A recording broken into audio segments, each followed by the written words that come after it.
Thank you very much. A short time ago, the U.S. military carried out massive precision strikes on the 3 key nuclear facilities in the Iranian regime: Fordow, Natanz, and Esfahan.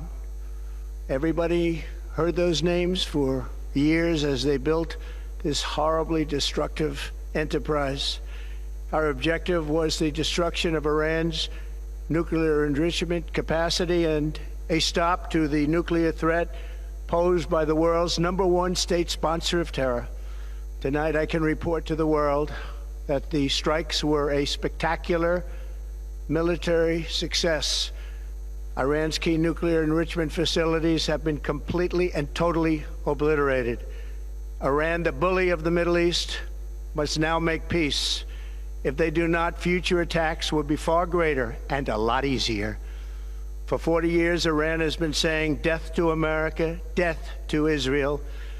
They have been killing our people, blowing off their arms, blowing off their legs with roadside bombs.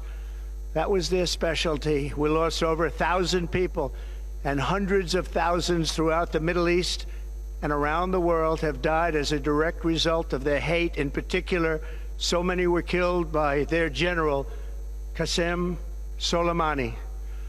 I decided a long time ago that I would not let this happen. It will not continue.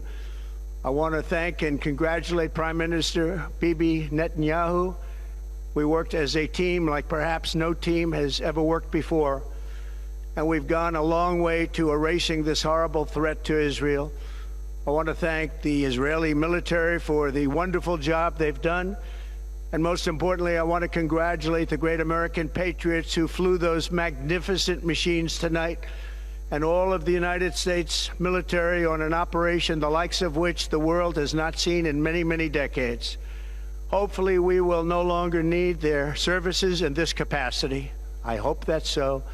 I also want to congratulate the chairman of the Joint Chiefs of Staff, General Dan Raisin Kane, spectacular general, and all of the brilliant military minds involved in this attack. With all of that being said, this cannot continue. There will be either peace or there will be tragedy for Iran far greater than we have witnessed over the last 8 days. Remember, there are many targets left. Tonight's was the most difficult of them all, by far, and perhaps the most lethal. But if peace does not come quickly, we will go after those other targets with precision, speed, and skill. Most of them can be taken out in a matter of minutes. There's no military in the world that could have done what we did tonight, not even close. There has never been a military that could do what took place just a little while ago. Tomorrow, General Kane, Secretary of Defense, Pete Hegseth will have a press conference at 8 a.m. at the Pentagon. And I want to just thank everybody, and in particular, God. I want to just say, we love you, God, and we love our great military. Protect them. God bless the Middle East. God bless Israel, and God bless America. Thank you very much. Thank you.